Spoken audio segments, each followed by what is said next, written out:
Hello everyone, Scott Summerton here again with another Hyperbole. I know it's Hyperbole, but Hyperbole makes it mine. This is following up on my Monday screening of the Pineville Heist.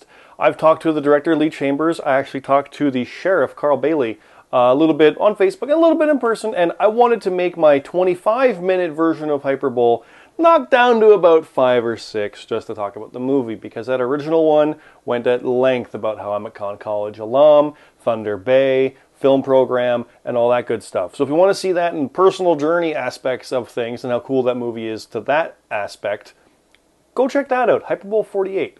However, this one is going to be a little different, 48B or something, I'm not quite sure, but I want to focus on the movie. It deserves it. There's flaws, and I'll preface this right now that Lee actually said, and that's fine, don't worry about that. He's open to the criticism, it's great. But I wanted to focus on the movie itself. It is the Pineville Heist. In Pineville, New Jersey, by the way. Don't know if there's a real Pineville, but if not, it is my favorite made-up name, especially shot here in Thunder Bay.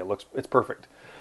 Pineville Heist is about the story of a small town with a young boy who's the son of a businessman who's going to shut down the mill and ruin the town.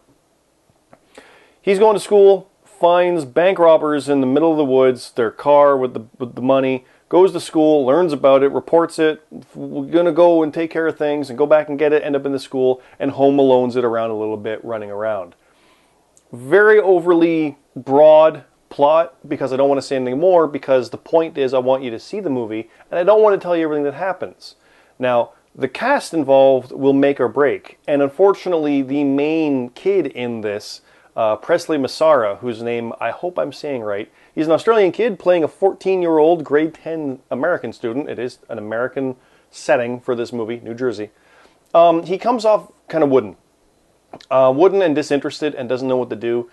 Doesn't seem to be really selling the serious aspect of things, because really what happens is he's in the school pretty well alone, trapped inside, and being chased by someone trying to kill him. Like literally, the moment he discovers this person after him, he's shot at about 5 or 6 times. So the seriousness should be here, right? From that beyond, though, excuse me, the other main cast has the teacher, who doesn't seem like it's going to be an actual main person involved in this, but she is. It's pretty neat. Her name's Priscilla Ann Forder. I want to make sure I get that last name right, because I keep not sure. She plays Amanda, Miss Beckett, or Becker, excuse me. She's a lot of fun, actually. I like her a lot in this. And she comes off odd in that she is taking direction from her drama student. He's a 14-year-old kid, and he's giving the instructions. She's a teacher that he likes, and yet is doing everything that he says and going along with it, and not taking charge of the situation like an adult would. Is she just being the girl, or is there more to it? Go see the movie to find out. The guy who steals the show, though, is Carl Bailey, playing Sheriff Tremblay. I used to know someone with the last name Tremblay, so it always threw me off. He steals the show, because he's the sheriff involved in this, and he comes off as this awesome kind of menacing, honest guy, in that it's like, you believe the fact that he's had enough of your crap, but he's going to give you the time of day to make sure everything's right. Like, it's by the book, but get on with it. That's how he comes off. And when he starts getting kind of angry at things, you believe it, you buy into it. And it's almost undercut a bit by Aaron, the 14-year-old character, in that it doesn't seem like he's reacting to the fact that this man is out there doing these things and being this strict and this firm with the instructions on what's going on in the school. And it's kind of ridiculous to think that he's selling it, she's kind of going along with it, and the kid doesn't care, doesn't realize. Maybe he's just a stupid kid, which I can buy, honestly, if that's the intent. And it's funny because I actually mentioned that to Lee, the fact that I didn't like the performance he saw from the previous Hyperbole. And he's like, that's fine. Some people don't like him, that's cool. All right, I can respect that wholeheartedly. That's pretty cool, too. With the rest of the cast, there's a principal in it for a little bit. There's the kid's dad in it for a little bit. They're good. I mean, they're small parts. There's the deputy type dude. He's in it for a little bit. The kid's friend is barely in it. The random classmates are in there too.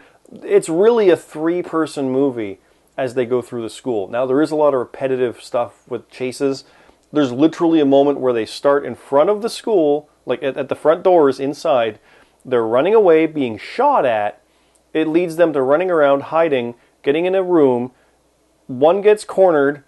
There's an escape because of a rescue. They run off. Stuff happens. They get in the room. The same person's cornered by the same villain. The same person rescues. They run off. They end up back at the front of the school. And they're literally running away, being shot at again. We ended up progressing nothing. But at the same time, that kind of works, considering that it's in a school. How much are you going to do? I don't mean that even story-wise, but if you're stuck in a school with someone chasing you, how much are you going to do? So I do like that. Probably the biggest problem is the kid. He doesn't really make it work in ways. There's one bit toward the end where he just goes like, "It's not," with his action movie line, and it's great. I wish there was more of that. I really do. When that moment happened, I was all, where was that all movie? That would have been great if he's a little cocky through the whole thing. It would have been really good, because he's potentially going to have a bajillion dollars. 2 million, I think. They stole like 4 or 5, and he had about half. But still, that would have been great. That would have been awesome. Where was that? And it would have been a great counter to the other stuff going on. Like I said, she really sold everything as far as for the realism of it, and gave her all in the scenes. And Carl was great. He didn't overly ham it up. He didn't ham it up at all. And yet he did. It's just, I don't know how to really describe it outside of, I believed him, and he's angry as hell in this. He really lent something serious to the whole thing, and it worked great. It helped ground it. He stole the movie. I don't know if that was intentional. I mean, he's on the poster. He's the main dude on the poster, so maybe that was meant to be. But he did it, and it was great. I really liked him. A lot of fun. There's that. Overall, the story, like I said, leaves a bit to be desired in that it's kind of... There's not much to it. It's Pineville Heist. It's go. And that's really it. But the direction, I mean, Lee managed a tiny budget for this thing and pulled off something pretty cool. Not only filming just here in Thunder Bay, yay, but great shots, great look, great locales. Some day for night, which I'm always leery on, but hey, you do what you can. I get that. That's what you got to work with. I am critical of it and always have the attitude of sitting there going, I could have done better. Who would I be as a film person if I didn't think that? But I haven't done it, but he did. So there's that. But I just wanted to kind of come out here and to say, like I said, the movie-based version of a Hyperbole. Again, I know it's Hyperbole. Trust me, I keep getting comments. Hyperbole makes it mine. It's my show called Hyperbole. But Pineville Heist is absolutely worth seeing. Definitely check this thing out. The cast is fun. And they're just cool anyway. Like I said, Carl's neat. Lee's cool. They're awesome guys. So there's that too. But this movie is definitely worth checking out. It's going to be playing in Toronto in June at a Cineplex. And also it's going to an Illinois Film Festival. They're going to Cannes. Check this thing out if you can. It's coming to Netflix and everything as well. But that's it for me. Again, my name's Scott Summerton. GuiltyPleasureCinema.com. Also YouTube.com/Cyclops Scott. 2 S's. Cyclops Scott. That's also on Twitter. On Facebook, it's just my name or the GPC itself. The main website's under construction, by the way. There's a little out of date. But it's coming. More is coming. Please check all this stuff out.